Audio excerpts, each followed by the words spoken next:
there cannot be double standards, two standards, that some countries can have ballistic missiles and Iran shouldn't have.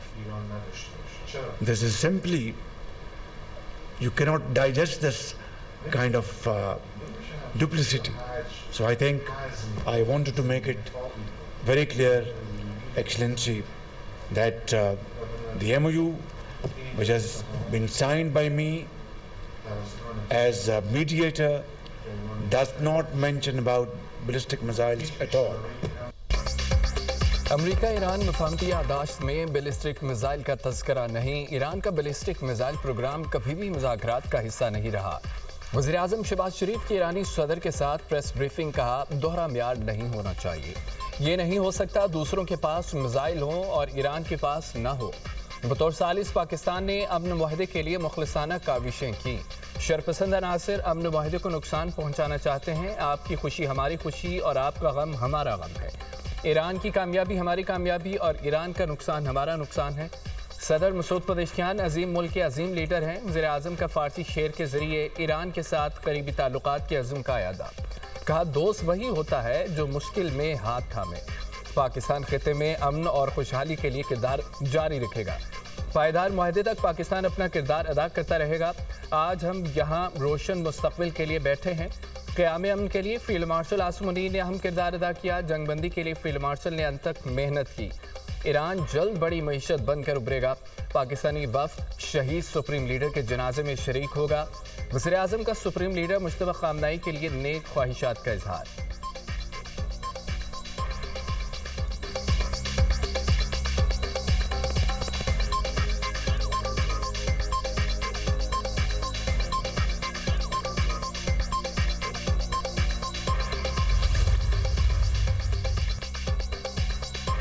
ایرانی صدر کا missile programme پر سمجھوتا نہ کرنے کا اعلان. مسعود پزشکیان کی وزیر اعظم شہباز شریف کے ہمراہ مشترکہ نیوز کانفرنس. مسعود پزشکیان نے گفتگو کا آغاز علامہ اقبال کے شعر سے کیا اور شہباز شریف کو بھائی قرار دیا. ایرانی صدر کا امن مذاکرات میں پاکستان کے اہم کردار کا اعتراف. کہتے ہیں اسلام آباد مفاہمتی یادداشت پر دستخط پاکستان پر اعتماد کی بدولت ممکن ہوئے. جنگ کے آغاز سے مفاہمتی یادداشت تک ہر مرحلے میں پاکستان نے مخلصانہ کاوشیں کی. مذاکراتی عمل میں وزیر اعظم اور فیلڈ مارشل نے کلیدی کردار ادا کیا. پاکستان اور ایران یکجان دو قالب ہیں. پاکستان صرف ہمسایہ نہیں دوست اور بھائی بھی ہے. دونوں ملک مشترکہ مستقبل اور منزل کے شراکت دار ہیں. چیلنجز پر قابو پاتے ہوئے خوشحال مشترکہ مستقبل کے لیے آگے بڑھنا ہے. ایرانی صدر پاکستان کا دورہ مکمل کر کے وطن واپس روانہ. فیلڈ مارشل سید عاصم منیر، نائب وزیر اعظم اسحاق ڈار، وزیر داخلہ محسن نقوی نے معزز مہمان کو الوداع کیا.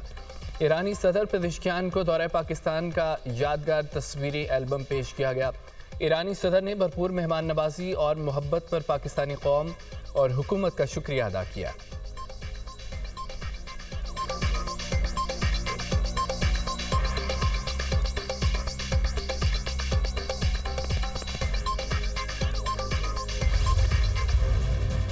عالمی امن کے سفیر پاکستان سے اظہار تشکر. امریکہ ایران جنگ ختم ہونے کے بعد ایرانی صدر کا پہلا دورہ پاکستان. سیاسی اور عسکری قیادت سے اہم ملاقاتیں.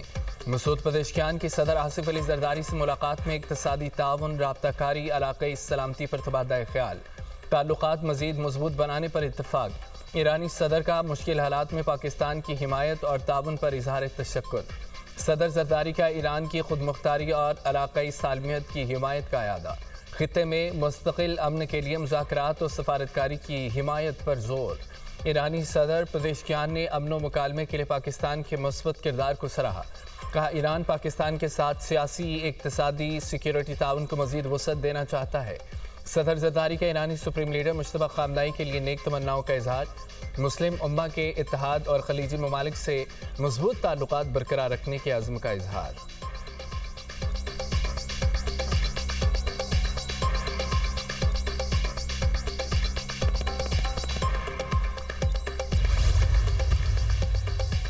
فیلڈ مارشل سید عاصم منیر سے ایرانی صدر مسعود پزشکیان کی ملاقات. علاقائی صورتحال اور امن اقدامات پر تبادلہ خیال.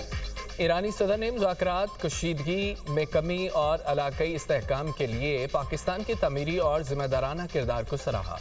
تنازعات کے پرامن حل افریقین کے درمیان افہام و تفہیم کو فروغ دینے کے لیے پاکستانی کوششوں کی تعریف۔ فیلڈ مارشل سید عاصم منیر نے خطے میں امن و استحکام کے لیے پاکستان کے غیر متزلزل عزم کا اعادہ کیا۔ دونوں شخصیات نے پاکستان ایران تعلقات مضبوط بنانے اور قریبی مشاورت جاری رکھنے کے عزم کا اعادہ کیا۔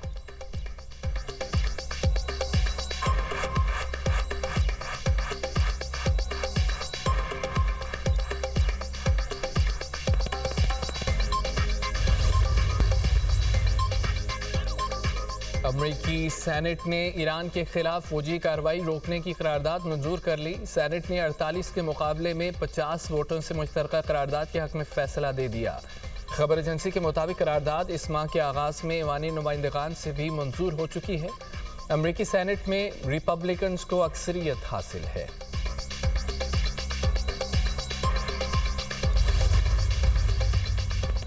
ایران نے طویل عرصے تک جوہری معائنوں پر اتفاق کیا۔ امریکی صدر کی social media post. Donald Trump نے کہا ہے کہ اگر ایران جوہری معائنوں پر متفق نہ ہوتا تو مزید مذاکرات کا سوال ہی پیدا نہ ہوتا۔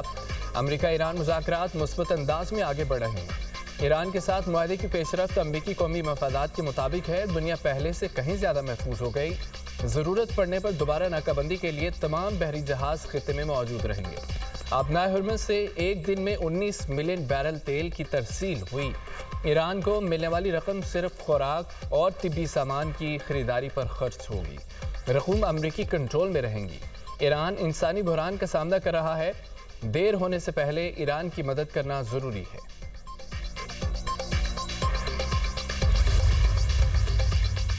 ابنائے ہرمز پر کوئی ملک ٹول یا فیس عائد نہیں کر سکتا۔ امریکی وزیر خارجہ مارکو روبیو کی ابوظہبی میں صحافیوں سے گفتگو بولے عالمی آبی راستے پر ٹیکس یا فیس لگانا بین الاقوامی قانون کی خلاف ہے۔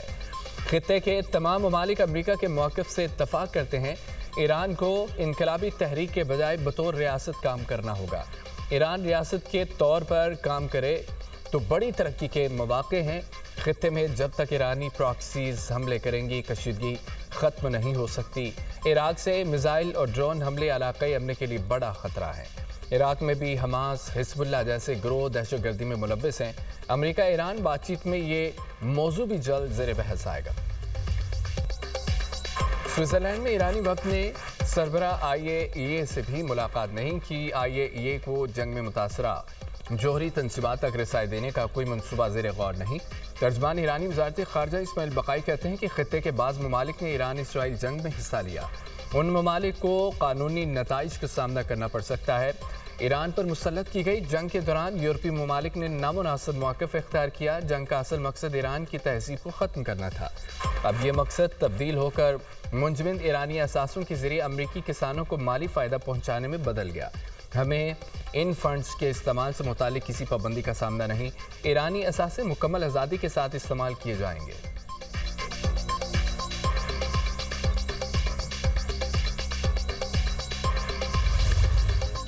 لبنان میں جنگ بندی ناقابل قبول۔ اسرائیلی قومی سلامتی کے وزیر اتمار بن گویر کا کہنا ہے کہ اسرائیل ٹرمپ کو بھی نہ کہہ سکتا ہے۔ ضرورت پڑی تو اسرائیل ڈونلڈ ٹرمپ کی اپیل مسترد کر سکتا ہے۔ لبنان میں کسی صورت جنگ بندی نہیں ہونی چاہیے۔ اسرائیلی وزیر اعظم نیتن یاہو کا کہنا ہے کہ اسرائیل کو امریکی اسلحہ پر انحصار ختم کرنا ہوگا۔ ایران کے ساتھ لڑائی ہماری طاقت پر منحصر ہے۔ ہمیں اپنا خود مختار اسلحہ سازی کا نظام درکار ہے۔ ہمیں اپنے ہتھیار خود تیار کرنے ہوں گے۔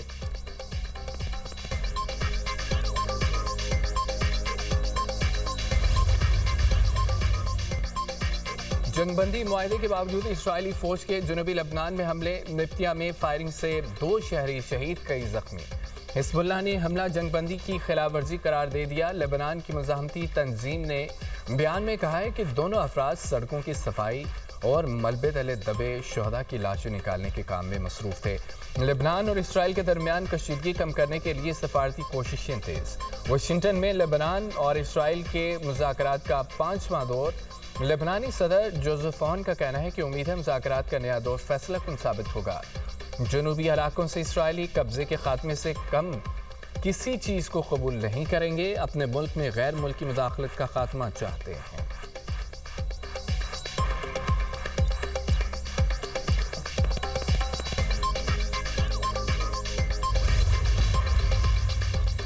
عالمی مارکیٹ میں خام تیل مزید سستا، امریکی خام تیل $73 فی بیرل فروخت ہونے لگا۔ برطانوی خام تیل کی قیمت $77 فی بیرل ہو گئی۔ اماراتی مربن تیل $69.40 فی بیرل ہو گیا۔ پاکستان سٹاک مارکیٹ میں مندی کا رجحان، 100 انڈیکس میں 778 پوائنٹس کی کمی، انڈیکس 1,77,692 پوائنٹس پر بند۔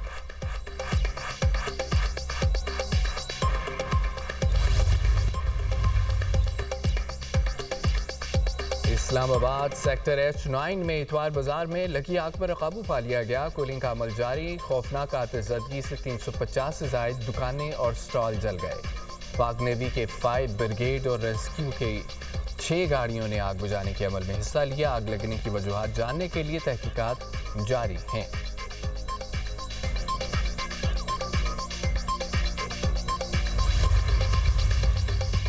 خانپور ہزارہ کے بالائی علاقہ جات کروالی اور دنیا کے پہاڑوں میں ہولناک آتش زدگی وسیع رقبے کو لپیٹ میں لے لیا۔ آگ کی شدت میں اضافہ قریبی آبادیوں کی طرف بڑھنے لگی۔ خوفناک آتش زدگی سے لاتعداد قیمتی درخت جل کر خاکستر ہو گئے۔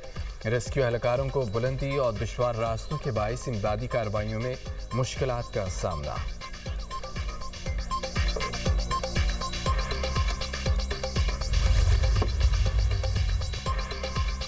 بانی پی ٹی آئی اور بشرا بی بی کی ملاقات کرا دی گئی۔ جیل ذرائع کے مطابق ملاقات اڈیالہ جیل کی کانفرنس روم میں کرائی گئی۔